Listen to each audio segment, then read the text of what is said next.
मनुष्य चाहे कितना भी प्रयास क्यों ना कर ले, कितना भी प्रयत्न क्यों ना कर ले, उसे अपने कर्मों का फल तो भोगना ही पड़ता है।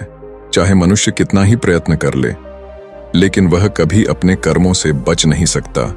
जैसी करनी वैसी भरनी, यह वाक्य तो आपने सुना ही होगा। अर्थात जैसे आप कर्म करोगे वैसा ही आपको फल भी प्राप्त होगा। लेकिन मेरा एक प्रश्न है, क्या आप इस बात पर यकीन करते हैं कि जैसा आप कर्म करेंगे वैसा ही आपको फल भी मिलेगा? अब आप में से अधिकतर लोगों के मन में यह प्रश्न जरूर उठ रहा होगा, क्योंकि इसमें पूछने वाली बात क्या है? ये तो सत्य ही है कि जैसे हम कर्म करेंगे वैसा ही हमें फल भी मिलेगा। लेकिन एक बार के लिए आंखें बंद करके अपने आप से यह प्रश्न कीजिए, देखिएगा कि आपको इस प्रश्न का उत्तर स्पष्टता से नहीं मिल पाएगा। कहीं ना कहीं आपके मन में एक संशय जरूर होगा कि क्या यह बात सच है या झूठ। दोस्तों, आज इस कहानी से हम समझेंगे कर्मों का खेल। आखिर अच्छे कर्मों का फल अच्छा और बुरे कर्मों का फल बुरा कैसे होता है? बहुत समय पहले की बात है। किसी गांव में एक बहुत ही ज्ञानी पंडित रहता था। एक दिन वह अपने बचपन के दोस्त से मिलने के लिए दूसरे गांव में जा रहा था। उसका वह दोस्त बचपन से ही गूंगा और एक पैर से अपाहिज था। उस पंडित के गांव से उसके दोस्त का घर काफी दूर था। वहां जाने के लिए बीच बीच में कई सारे छोटे छोटे गांव पड़ते थे। पंडित रास्ते में अपनी धुन में चला जा रहा था। चलते चलते उसकी मुलाकात एक व्यक्ति से होती है। रास्ते में उसे एक आदमी मिलता है जो ऐसा लगता था कि वह किसी का इंतजार कर रहा था, और वह भी पंडित के साथ चलने लगता है। उस आदमी को देखकर पंडित बहुत खुश हो जाता है। उसने सोचा, चलो अच्छा हुआ, साथ साथ चलने से उसका सफर आसानी से कट जाएगा। बात की शुरुआत करने के लिए उस पंडित ने उस व्यक्ति से उसका नाम पूछा तो उसने अपना नाम धर्मराज बताया। पंडित को यह नाम कुछ अजीब सा लगता है, लेकिन उसने नाम के विषय में कुछ और पूछना उचित नहीं समझा। दोनों धीरे धीरे साथ में चल रहे थे। तभी रास्ते में एक गांव आता है। गांव का प्रवेश द्वार आते ही धर्मराज ने पंडित से कहा, तुम आगे चलो, मुझे इस गांव में एक काम है, मैं तुमसे आगे मिलता हूं। पंडित ने कहा, ठीक है। वह आगे रास्ते में चल देता है। कुछ देर बाद उस गांव में खबर फैली कि एक व्यक्ति को सांड ने अपनी सींग में फंसाकर मार दिया है। जैसे ही सांड ने उस व्यक्ति को मारा, ठीक कुछ ही देर में धर्मराज पंडित के पास आ गया और फिर दोनों चलना शुरू कर देते हैं और चलते चलते एक दूसरे गांव के द्वार पर पहुंच जाते हैं। उस गांव के बाहर एक बड़ा और विशाल मंदिर बना हुआ था। वहां पर आराम करने की सुविधा काफी बढ़िया लग रही थी। पंडित के दोस्त का घर अभी वहां से बहुत दूर था और रात भी होने वाली थी। तो पंडित ने धर्मराज से कहा, रात होने वाली है, पूरे दिन चलते चलते थक भी चुके हैं और भूख भी लग रही है, तो यहाँ पर भोजन करके यहीं पर हम विश्राम कर लेते हैं, फिर सुबह के समय आराम से आगे की यात्रा जारी करेंगे। धर्मराज ने कहा, ठीक है, मुझे इस गांव में किसी को कुछ जरूरी सामान देने जाना है, तुम भोजन करके आराम करो, मैं बाद में आकर भोजन कर लूंगा। इतना कहकर वह वहां से चला जाता है। लेकिन उसके जाने के कुछ समय बाद, कुछ ही देर बाद धुआं उठता हुआ दिखाई देता है और देखते ही देखते पूरे गांव में आग लग जाती है। पंडित ने हैरानी से सोचा कि यह धर्मराज जहां भी जाता है वहां कोई ना कोई अनहोनी जरूर हो जाती है, कुछ तो गड़बड़ है इस व्यक्ति में। लेकिन पंडित ने रात्रि में धर्मराज से कुछ भी पूछना उचित नहीं समझा और वे दोनों सो गए।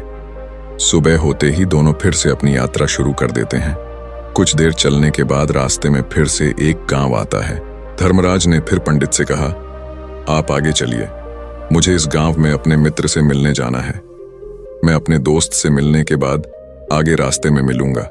यह कहकर धर्मराज वहां से चला गया। लेकिन पंडित इस बार आगे नहीं गया। वहीं खड़ा होकर धर्मराज को देखता रहा कि वह कहां जा रहा है और क्या करता है। तभी थोड़ी देर बाद लोगों की आवाज सुनाई देने लगी कि एक व्यक्ति को सांप ने काट लिया है और उसकी मृत्यु हो गई है। ठीक उसी समय धर्मराज फिर पंडित के पास पहुंच गया। लेकिन इस बार पंडित से रहा नहीं गया और उसने धर्मराज से पूछ ही लिया कि तुम जिस भी गांव में जाते हो वहां कोई ना कोई अनहोनी जरूर हो जाती है, क्या तुम मुझे बता सकते हो यह ऐसा क्यों हो रहा है? धर्मराज ने कहा, पंडित जी, आप तो मुझे बहुत ज्ञानी मालूम पड़े थे, इसीलिए मैं आपके साथ चलने लगा था, क्योंकि ज्ञानियों का साथ बहुत अच्छा होता है, परंतु आप अभी तक समझ नहीं पाए कि मैं कौन हूं। पंडित ने कहा, मैं समझ गया हूं, लेकिन मुझे कुछ शंका है। अगर आप ही अपना उपयुक्त परिचय दे दें तो मेरे लिए आसानी होगी। तब धर्मराज ने जवाब दिया कि मैं यमदूत हूं और यमराज की आज्ञा से उन लोगों के प्राण हरण करता हूं जिनकी उम्र पूरी हो चुकी है। हालांकि पंडित को पहले से ही इस बात की आशंका थी, फिर भी धर्मराज के मुंह से यह बातें सुनकर वह घबरा गया। लेकिन वह हिम्मत करके पूछता है कि अगर तुम सच में यमदूत हो तो मुझे बताओ, अगली मृत्यु किसकी है? धर्मराज ने जवाब दिया, अगली मृत्यु तुम्हारे उसी मित्र की है जिससे तुम मिलने जा रहे हो, और उसकी मृत्यु का कारण भी तुम ही बनोगे। ये बात सुनकर पंडित सहम गया और सोच में पड़ गया कि अगर सच में यह धर्मराज यमदूत हुआ तो उसकी बात भी सच होगी और उसके कारण मेरे बचपन के सबसे अच्छे मित्र की मृत्यु हो जाएगी। तो सबसे अच्छा तो यही होगा कि मैं अपने मित्र से मिलने ही ना जाऊं, कम से कम मैं उसकी मृत्यु का कारण तो नहीं बनूंगा। धर्मराज ने मुस्कुराते हुए कहा, तुम जो सोच रहे हो वो सब मुझे पता है, मगर तुम्हारे अपने मित्र से मिलने न जाने से नियति नहीं बदल जाएगी। तुम्हारे मित्र की मृत्यु तो निश्चित है और वह अगले कुछ ही पलों में घटित होने वाली है। महाकाल के मुंह से ऐसी बातें सुनकर पंडित को झटका लगा, क्योंकि महाकाल ने पंडित के मन की बातें पढ़ ली थीं, जो कि एक सामान्य व्यक्ति के लिए संभव नहीं है। अब पंडित को विश्वास हो गया कि यह धर्मराज सचमुच में यमदूत ही है। जब पंडित को यह पूर्ण विश्वास हो गया कि धर्मराज जी यमदूत हैं तो वह घबरा गया। वह अपने मित्र की मृत्यु का कारण नहीं बनना चाहता था, इसलिए वह पलटकर अपने गांव की तरफ वापस जाने लगा। लेकिन जैसे ही पंडित वापस जाने के लिए मुड़ा, उसने देखा कि उसका मित्र तेजी से उसकी तरफ चला आ रहा है, जो कि पंडित को देखकर अत्यंत प्रसन्न दिखाई पड़ रहा था। अपने मित्र के आने की गति को देखकर पंडित को ऐसा लगा कि जैसे उसका मित्र काफी देर से उसका ही पीछा कर रहा है, लेकिन वह बचपन से ही गूंगा था और एक पैर से लंगड़ा भी था। इसीलिए ना तो वह पंडित को आवाज देकर रोक पाया था और ना ही उस तक पहुंच पा रहा था। लेकिन जैसे ही वह पंडित के पास पहुंचा, अचानक ही जमीन पर गिर पड़ी और तुरंत ही उसकी मृत्यु हो गई। पंडित हक्का बक्का होकर धर्मराज की ओर देखने लगा, जैसे कि वह पूछना चाह रहा हो कि आखिर क्या हुआ। धर्मराज पंडित के मन में उठ रहे प्रश्नों को समझ गया और बोला, तुम्हारे मित्र ने पिछले गांव में ही तुम्हें देख लिया था और वे वहीं से ही तुम्हारा पीछा कर रहा था, लेकिन गूंगा और लंगड़ा होने की वजह से वह तुम तक नहीं पहुंच पाया।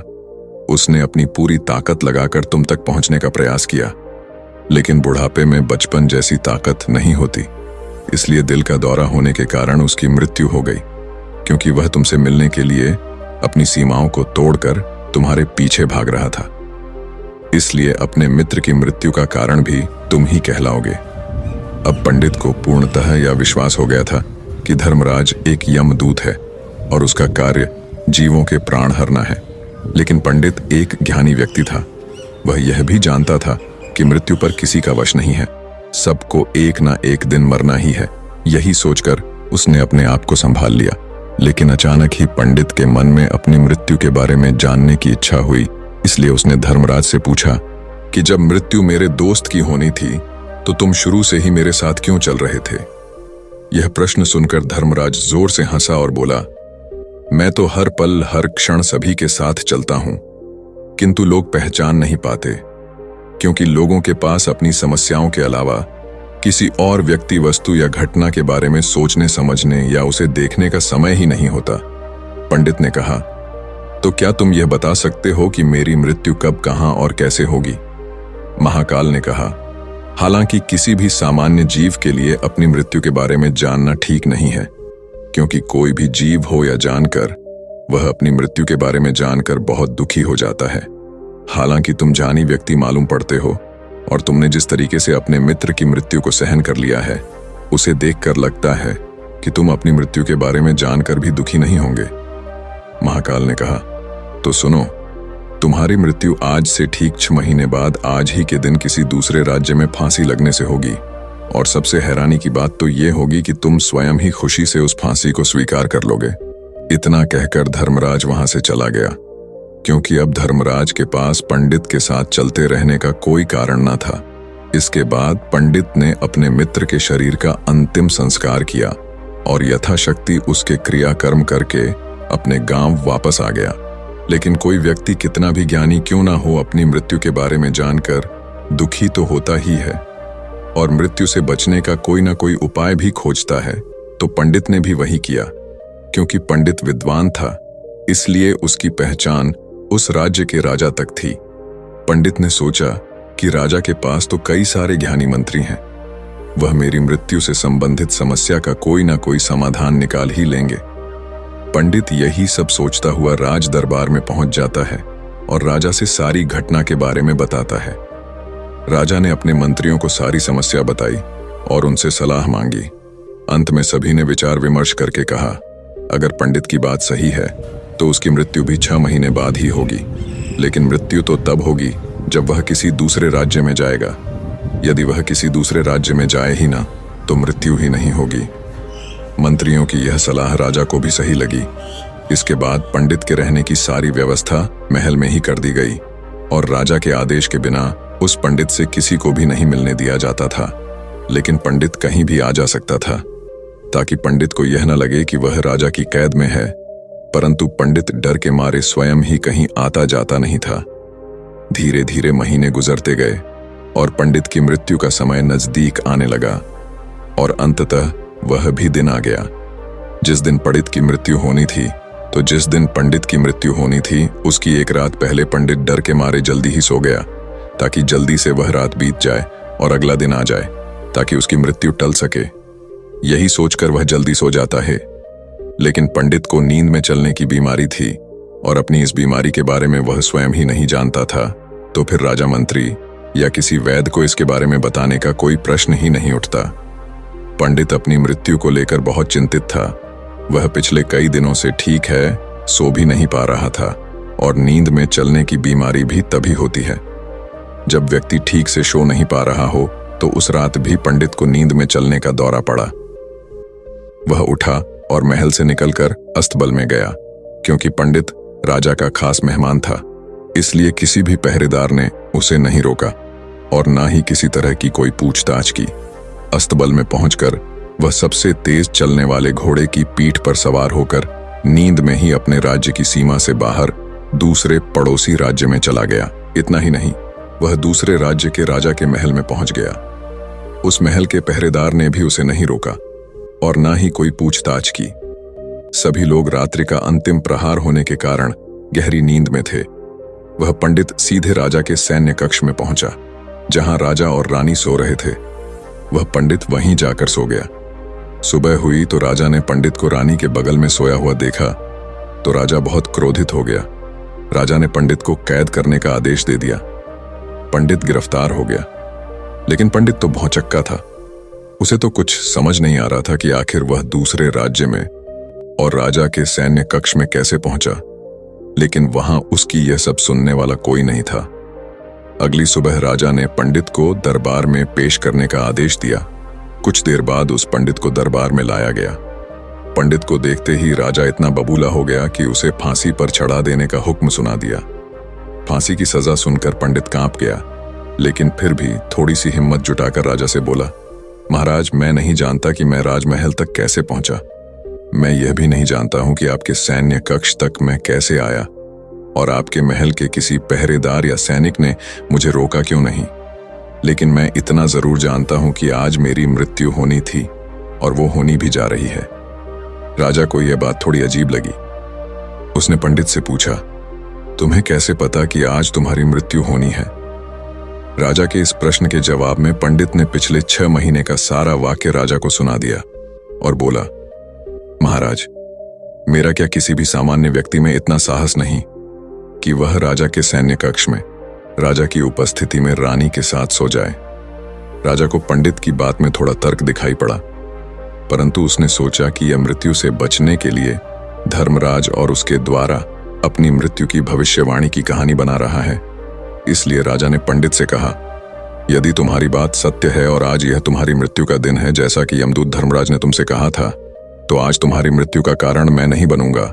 लेकिन यदि तुम्हारी बात झूठी निकली तो निश्चित ही आज तुम्हारी मृत्यु का दिन होगा ना, क्योंकि जिस राज्य से पंडित आया था उस राज्य का राजा इस राजा का मित्र था। इसलिए इस राजा ने तुरंत अपने 2 सैनिकों को पड़ोसी राजा के पास भेजकर पंडित की बात की सत्यता का प्रमाण मांगा भेजा। भेजे गए सैनिक शाम तक लौटे और उन्होंने राजा को बताया कि महाराज, पंडित जो कुछ भी कह रहा है वह सब सत्य है।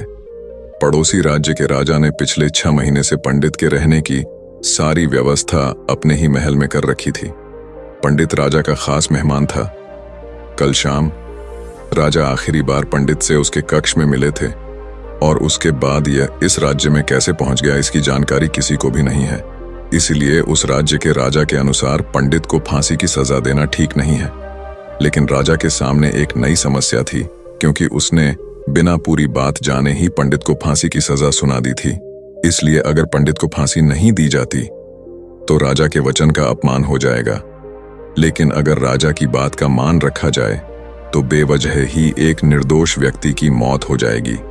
राजा ने अपने सभी मंत्रियों से इस बारे में सुझाव मांगा तो मंत्रियों ने राजा को सुझाव दिया कि महाराज, पंडित को एक कच्चे सूत के धागे से फांसी लगवा दी जाए। इससे आपके कथन का भी मान रह जाएगा और कच्चे सूत के धागे से पंडित को फांसी भी नहीं लगेगी और उसके प्राण भी बच जाएंगे। राजा को मंत्रियों का यह सुझाव पसंद आया और उसने ऐसा ही करने का आदेश दे दिया। पंडित के लिए कच्चे सूत के धागे से फांसी का फंदा बनाया गया और नियम के अनुसार पंडित को फांसी पर चढ़ाया जाने लगा। सभी लोग बहुत खुश थे कि ना तो पंडित मरेगा और ना ही राजा का वचन खाली जाएगा। पंडित को भी पूर्ण विश्वास था ये सूद के धागे से तो उसकी मृत्यु हो ही नहीं सकती। पंडित उस पर चढ़ने के लिए तैयार हो गया, जैसा कि धर्मराज ने भविष्यवाणी की थी कि तुम खुद ही अपनी फांसी को स्वीकार करोगे। लेकिन जैसे ही पंडित को फांसी दी गई, सूत का धागा तो टूट गया, लेकिन टूटने से पहले उसने अपना काम कर दिया था। पंडित के गले की एक नस सूत के धागे के झटके से कट चुकी थी और पंडित जमीन पर पड़ा तड़प रहा था। उस पल उसके गले से खून की फुहार निकल रही थी और देखते ही देखते पंडित का शरीर पूरी तरह से शांत हो गया। सभी लोग आश्चर्यचकित थे और पंडित को मरता हुआ देख रहे थे। किसी को विश्वास नहीं हो रहा था कि कच्चे सूत के धागे से भी किसी इंसान की मृत्यु हो सकती है। लेकिन घटना तो घट चुकी थी। नियति ने अपना काम कर दिया था और धर्मराज की भविष्यवाणी सच हो चुकी थी। दोस्तों, श्रीमद् भागवत गीता में भगवान श्री कृष्ण ने कहा है, जो होना होता है वह होकर ही रहता है। हम चाहे कितनी ही सावधानी बरते, कितना ही उपाय कर लें, लेकिन घटना और घटना की पूरी प्रणाली पहले से ही तय होती है, जिसे हम थोड़ा सा भी इधर उधर नहीं कर सकते हैं। दोस्तों, शायद इसीलिए ईश्वर ने हमें भविष्य जानने की क्षमता नहीं दी है, ताकि हम अपने जीवन को ज्यादा बेहतर तरीके से जी सके। और यही बात उस पंडित पर भी लागू होती है। अगर पंडित ने महाकाल से अपनी मृत्यु के बारे में ना पूछा होता तो 6 महीने तक राजा के महल में कैद रहकर डर डर कर जीने की बजाय ज्यादा बेहतर जीवन जीता।